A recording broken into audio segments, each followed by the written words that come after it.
I want a PC, my budget is £400, what can I get? So if you've got a budget of £400, you're going to be looking at the very budget sort of area of computing. Generically, probably going to be typically around the office sort of basic PC. You're not going to be looking in the gaming environment just simply because the gaming environment is quite expensive, especially with today's market and today's pricing. But you can build a respective basic office PC for your money.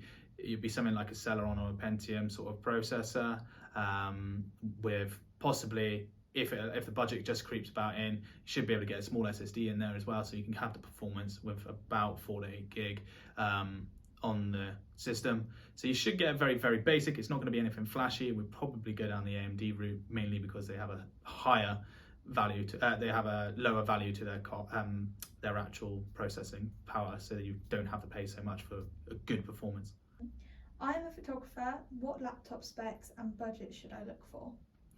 Photographer, depending on the level of photography you do. I mean, if you're a high-level photographer, you're going to be editing videos, photos, whatever, very, very much. So you're going to need the processing power mainly for the performance side of things. And ideally, if you're going to be a photographer and you're doing a lot of editing, we would recommend highly getting a graphics card built into the laptop or PC, depending on what you decide to choose. Mainly because this will help with the rendering side of things. So when you're editing and rendering stuff or adding any 3D or animation to stuff, that graphics card is going to take a huge amount of grunt off of the processor and everything else to allow the performance to work perfectly overall and give it nice equal balance. Storage wise, ideally run your main operating system and your programs off an SSD, and then have a secondary, if you can, get a secondary hard drive put in there for storage. That way you can store all your photos, your raw photos, anything like that, shove them straight on the storage, and then leave that free space for the SSD to allow the performance to still be very, very... What are the benefits of an SSD? So first of all, a SSD is an alternative to a hard disk. Hard disk was physically a disk spinning in an enclosure.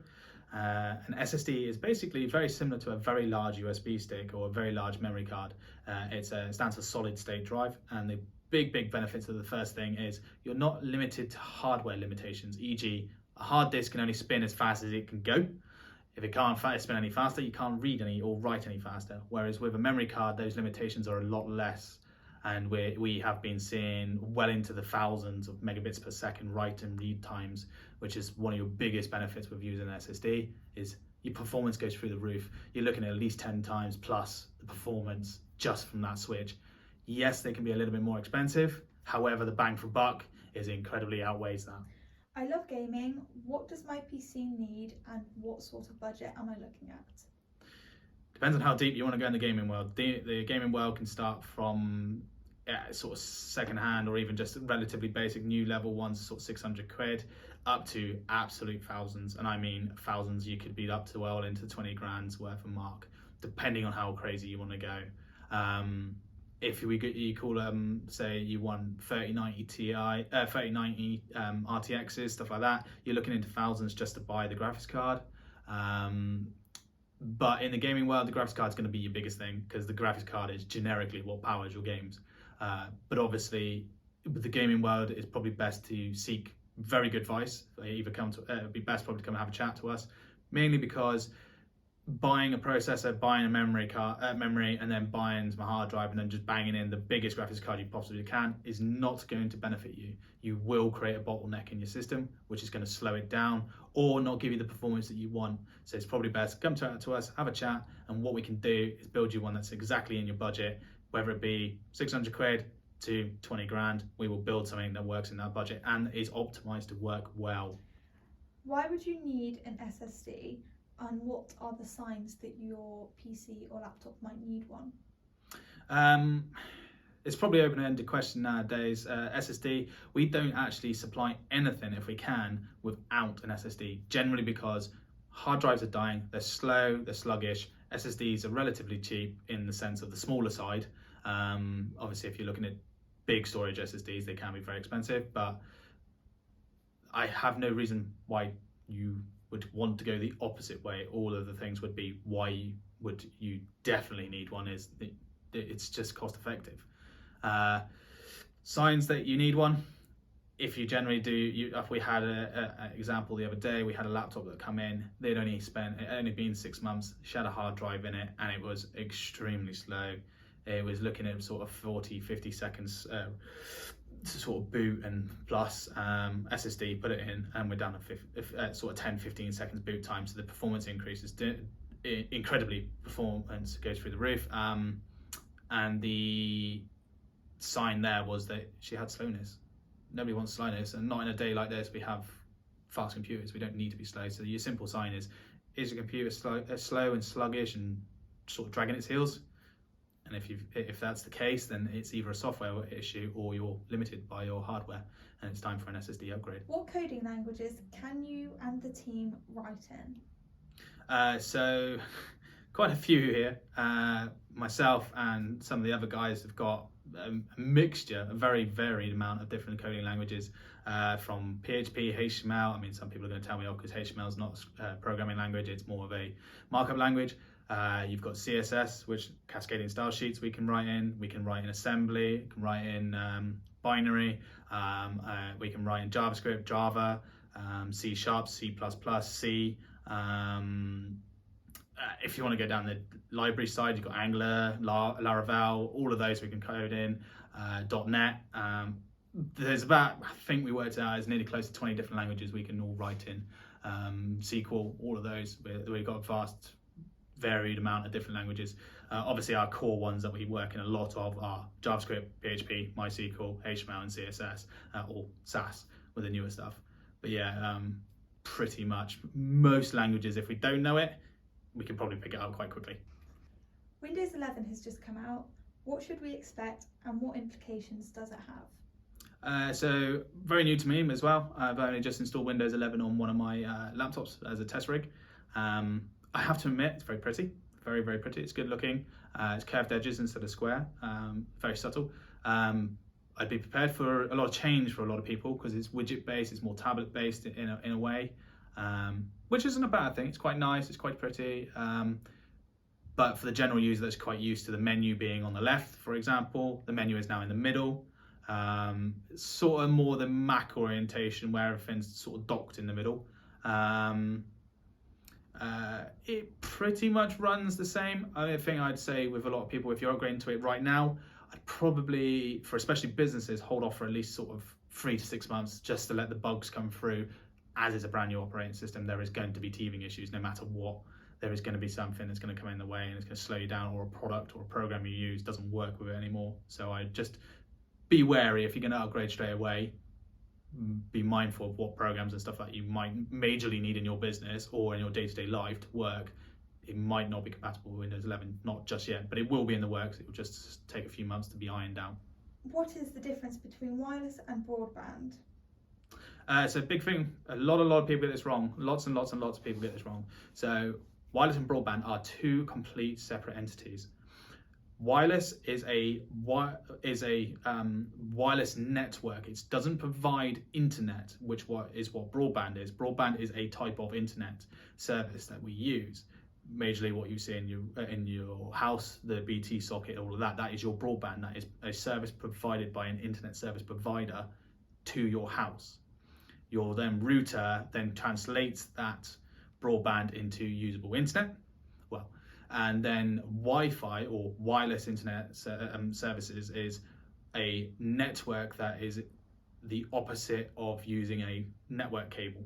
So a wireless network can act on its own without any broadband. This is where a lot of people get confused. They go, I've got 5 bars of wireless, why haven't I got any internet?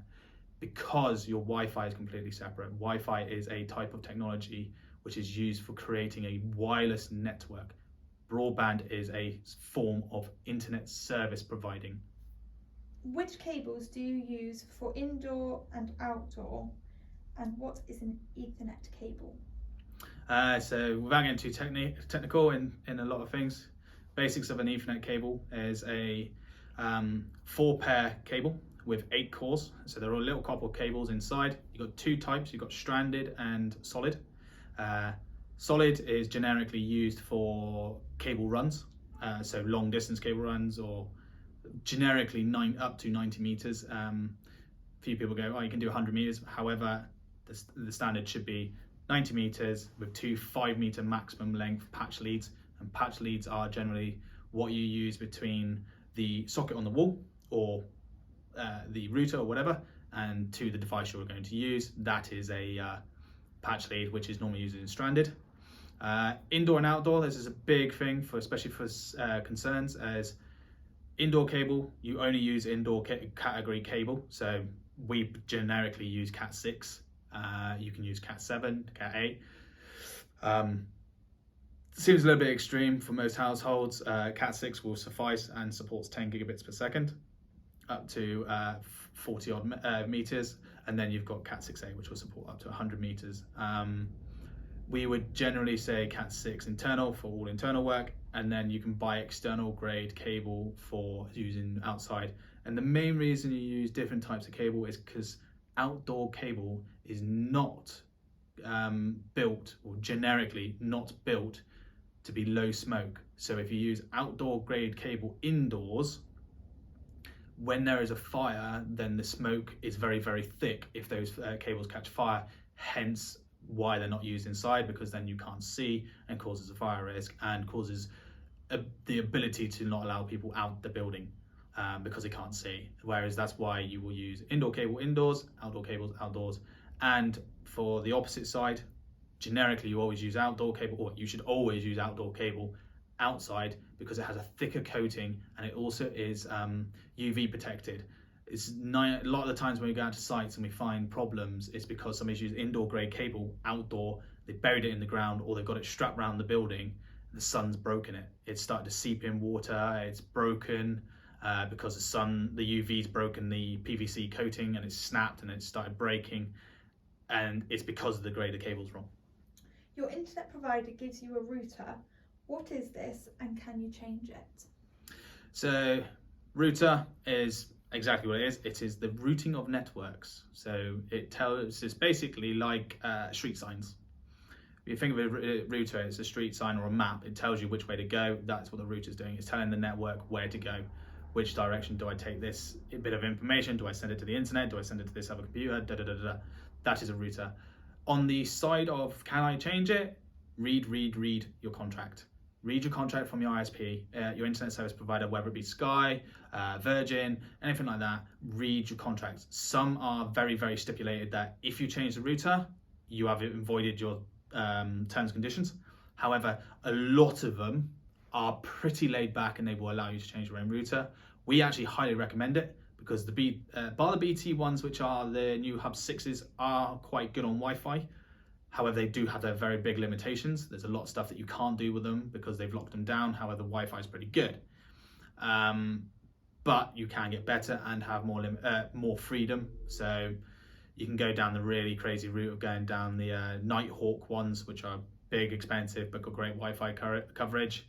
But yeah, you can pretty much open to any router you want as long as your contract allows that. I know Sky used to be, I don't know if they still are, Sky Fiber Broadband used to have it that you weren't allowed to change the router at all because it was against your T's and C's. This may have changed. I haven't recently known about it, but it could still be the case, and it might be just worth checking your contract. But if you ever get in doubt, give us a shout, and we can obviously go through the different contracts, find out if you can, or find out different options for you to put a new router in. Does your hosting stop someone from getting hacked? So a lot of people ask me the same question. They say, "Oh, I've gone your hosting, so I never get hacked again." No system is not able to be hacked. Any system can be hacked in the world, no matter all security is a preventive system. So all we do is security by obfuscation. So what we try to do in any hacking environment is we limit the possibilities of being able to be hacked. So simple things from putting the right passwords on to two-factor authentication, it really reduces that risk of being hacked. But if somebody is targeting you that has a very, very good skill set, they have still got the potential of being able to work a way through. In saying this, it's not scaremongering, it's just that it is always best to have very good security practices. If you host with us, we do that same thing. We put in as much security as possible to minimize that hacking potential. So we put in a lot of security, from log watching to multiple malware scanning stuff. We've also got real-time scanning, so that if we know if somebody's tried breaching your website, we'll know about malicious code that gets uploaded, antivirus. It goes on. Two-factor authentication, we offer the ability for you to use two-factor authentication in your client area. So there's varied things you can do. But in short, yes, you can. You could be on anybody's hosting and you could still get hacked. It's just down to how much that person definitely wants to get you, or if you've left security doors open. Just the simple things. Why is our hosting so good? We have SSL and cPanel, etc. But what else makes us different? I think if we take back from what our customers have always said to us, a lot of it is down to our customer service and support side, generally because we answer the phone.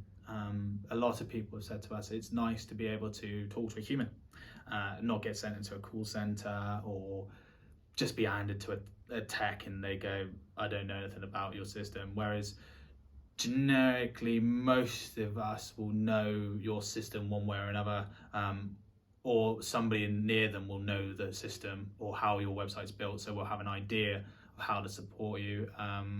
So the web hosting side is that we learn about you, we take an interest in you, and then we are people. You can get from support in the office, from a phone call to an email to support tickets. So we have multiple ways, but you're always speaking to a human, and I think that's where a lot of it is. Obviously, we have the hosting features, SSDs, all of that. So, rapid SSDs, we use enterprise Samsung disks, SSDs. We use a large amount of memory, high quality processors and all that. I mean, I could say all day long that we've got high specs, but anybody can do that. Anybody can shove a huge amount of specs. I mean, the only other thing I'd say is that I have a background knowledge in server administration, so I've got an ability to optimize them to a good amount of skill set, whereas a lot of the other hosts, unless they are a big company, generally don't optimize. They kind of just buy a bit of hosting server, start selling it out to people, and the host kind of doesn't really know what it does. They kind of rely on it just working off the bare bones, whereas I spend a lot of time researching, and so did the team, working out how we can make the service better for you, and then we cater that around you. And then obviously, like I said, the support side, you actually speaking to people, not just a robot. Why do Black Nova Designs use WordPress? So WordPress wasn't our first choice, personally. We used a few other things like OpenCart, have even looked at ModX, we've looked at Joomla, we've used a mixture of different things. We even looked at building our own content management system at one point, but due to the time implications and the amount of work that needed to go into that, became more difficult. The reason we went down WordPress was because it's used by a vast amount of websites. Yes, this does have its issues, and we'll go into that in a minute, but generically, WordPress is very, very well documented, and it's also very well supported, which means if you was to think of it as we weren't able to answer something, or we weren't sure, we can find out, for one, because there's a huge community of support, but also for you have peace of mind that if, say, we didn't answer the question correctly, or you didn't feel confident with one of our answers, you could actually look online or find somebody else that's got a huge amount of vast knowledge in the WordPress environment, find the developers themselves, and they will support as well. So you're never locked into a custom environment or a custom product that has to be done by us or by somebody that has built it, which isn't fair, because with WordPress, we like all of our websites, we make it so that 95% of the environment is completely customizable by you. So you can edit, change, do what you want. And that's why we love WordPress, because we can play with it a lot. It's also very easy to customize. All of us as developers have got a vast knowledge in WordPress now and able to pretty much build anything you want on it. Obviously, some developers will probably hear this, or people will hear this and go, oh my God, he's just said is really good. It is, if it's used correctly. And I'll give the bads of it. The WordPress environment is very, very bad because of its plugin side. The plugin side for WordPress is horrendous because it allows too much freedom, which is where a lot of people fall out with it, because there's so many plugins that just get thrown on the market or thrown onto the internet, and people just click, install, activate, and they don't think about any of the repercussions that come with it. It could be a malicious plugin hasn't been updated for years, but they just haven't looked at it because they think it adds a service. That's why when we use it, we are able to, as developers, weed those sort of things out, if that makes sense. We get to weed out all of those problems, and then we can give you a good and working and functional WordPress site without the restrictions or the risks, shall I say. And I think that's probably my biggest thing about WordPress is, if it's in the right hands, it's an incredibly powerful platform. In the wrong hands with not enough knowledge, can be a very bad platform and can be quite dangerous. But with the experience, this is why we chose WordPress, so we can build something exactly how you want with no risk in it.